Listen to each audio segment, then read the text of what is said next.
இதை உங்களால் பேச முடியாது. நீ குடிப்பெருமை பேசக்கூடியவர்கள், சாதி பெருமை வேண்டாம் குடிப்பெருமை பேசுவோம் என்று பேசக்கூடியவர்கள், நீங்கள் ஆண்ட பரம்பரையின் பெருமையை பேசக்கூடியவர்கள். எனக்கு எந்த அரசன் மீதும் மதிப்பு கிடையாது, எவனையும் நான் பெரிய சக்தியாக பார்ப்பது கிடையாது. அந்த மன்னர்கள் காலத்தில் தான் இந்த நாடு குட்டிச்சுவரானது, சமஸ்கிருதமயமானது, இந்துத்துவமயமானது. தமிழ் கோவிலின் கருவறைக்குள்ளே இருந்த தமிழ் தூக்கி வெளியே வீசப்பட்டதெல்லாம் இந்த பாண்டிய மன்னர்கள், சோழ மன்னர்கள், சேர மன்னர்கள், பல்லவ மன்னர்கள் ஆண்ட காலத்தில் தான். வேள்வி நடத்தியவன், யாகம் நடத்தியவன், தமிழ் பெயர்களை மாற்றி வடமொழி பெயர்களை தங்கள் பெயருக்கு பின்னால் சூட்டிக் கொண்டவன். ராஜராஜன் என்பது தமிழ் பெயரா? ராஜேந்திரன் என்பது தமிழ் பெயரா? எல்லாம் வடமொழி பெயர்களை சூட்டிக் கொண்டவர்கள், வடமொழியிலே மயங்கி கிடந்தவர்கள், பார்ப்பனர்களின் வேள்வி யாகங்களில் மயங்கி கிடந்தவர்கள். அவர்கள் எப்பேற்பட்ட மன்னாதி மன்னர்களாக இருந்தாலும் அவர்கள் எம் தமிழ் அழிவதற்கும் எம் கலாச்சாரம் அழிவதற்கும் வழிவகுத்தவர்கள் என்பதை உணர்ந்தவன் நான்.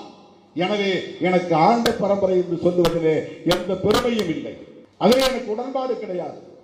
வெறும் மொழி உணர்வு எனக்கு கிடையாது, வெறும் மொழி பற்றி எனக்கு கிடையாது, வெறும் இன உணர்வு, இனப்பற்று தேவையில்லை என்று கருதக்கூடியவன் நான்.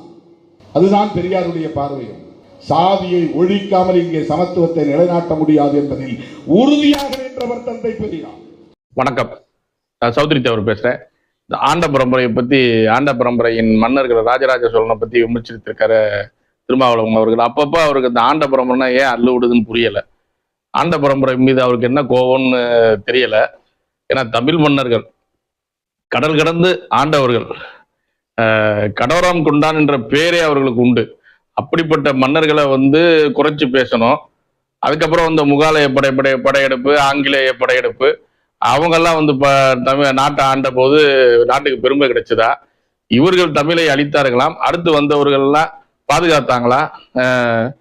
அந்த ரஞ்சித் சொன்ன மாதிரி எங்க நிலத்தை எல்லாம் ராஜராஜ சோழர் புடிங்கிட்டாரு, எங்கள்கிட்ட இருந்து பறிச்சுட்டாரு. அப்புறம் அடுத்து ஆண்ட முகாலயர்களோ ஆங்கிலேயர்களோ நாட்டை விரிவுபடுத்தி கொடுத்தாங்களா? உங்களுக்கு நாட்டை இலவசமா கொடுத்தாங்களா?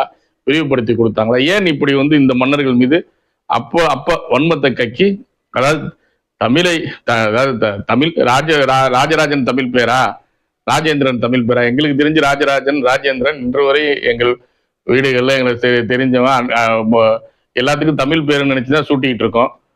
ஒருவேளை யூசுப் கான், சாம் மோசஸ் இப்படி பேர்லாம் தமிழ் பேரா? இன்று அதிகம் இணக்கமா மற்ற மதத்தினர் பழகி அந்த பேர்களையும் நம்ம உச்சரிச்சுக்கிட்டு இருக்கும்போது, ராஜராஜன்லயும் ராஜேந்திரன்லயும் எங்க வடமொழியின் பேருன்னு கண்டுபிடிச்சிங்கன்னு தெரியல. ராஜன், ராஜா, ஆண்ட எல்லா இலக்கிய சொற்கள்லையும் ராஜராஜன், ராஜன், ராஜா என்ற நம்ம இலக்கிய நடைகள் பழைய எல்லா இலக்கியங்கள்லையும் பல புலவர்கள் எழுதினதே இந்த சொற்கள் இடம்பெற்ற தமிழ் சொற்கள் தான். இது வரைக்கும் நம்மெல்லாம் இனிமே திருமாவளவர்கள்ட்ட தான் எது தமிழ் சொற்கள், எது வடமொழி சொற்கள். வடமொழி சொற்கள் நமக்கு வேற்றுமைனா, வடமொழி சொற்கள் நமக்கு ஒரு பிரிவினைவாதம்னா, அப்ப ஆங்கிலமும் இஸ்லாமியர்களோட மொழியும் நமக்கு எப்படி?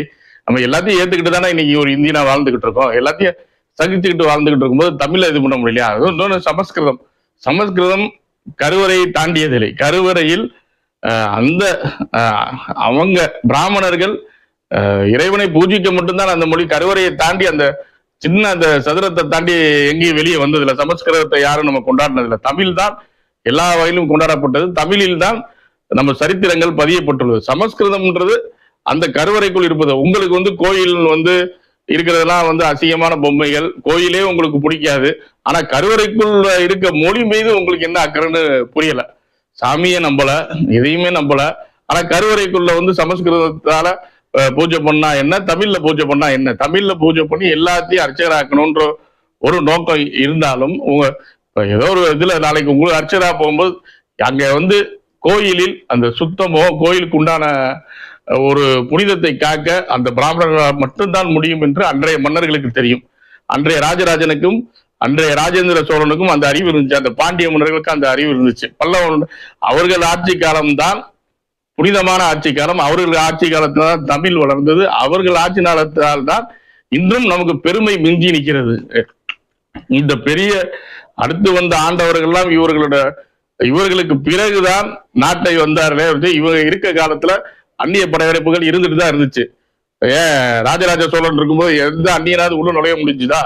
அப்படி இந்த மண்ணை இல்ல, இந்த நாட்டையே நீங்க சொல்ற வடக்கு தெற்கு இல்ல, ஒட்டுமொத்த இந்தியாவுமே பாதுகாத்தவர் ராஜராஜ சோழன். நீங்க தெரிஞ்சுக்கங்க. ஆண்ட பரம்பரையில நமக்கு ஆண்ட பரம்பரை நம்ம மன்னர், நம்ம ஆண்ட பரம்பரை நம்ம மன்னரே எங்களுக்கு மட்டும் ஆண்ட பரம்பரை மன்னன் சொல்ல, ஒட்டுமொத்த இந்தியாவுக்கே ராஜராஜ சோழன் பெருமை, கட்டிடக்கலைக்கு ராஜராஜ சோழன் பெருமை, ஆட்சி முறைக்கு ராஜராஜ சோழன் பெருமை. அப்படிப்பட்ட ராஜராஜனை இந்தியாவே கொண்டாடணுமே தவிர்த்து பிரித்து ஆண்ட மன்னர்கள் வெறி பிடித்து பேசி மற்றவர்களுக்கு வக்காலத்து வாங்கி மற்ற பிரிவினையை தூண்டுவதே திருமாவளவன் அவர்கள் தான்.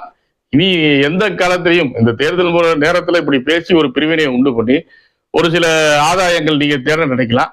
ஆனால் என்றும் இன்னைக்கு சொல்றேன், ராஜராஜ சோழனால் இந்த உலக வரலாற்றிலே ராஜராஜ சோழனால் தான் நமக்கு பெருமையை தவிர்த்து வேற எந்த பெருமையும் நமக்கு கிடையாதுன்னு நான் ஆணித்தரமா பதிகிறேன்.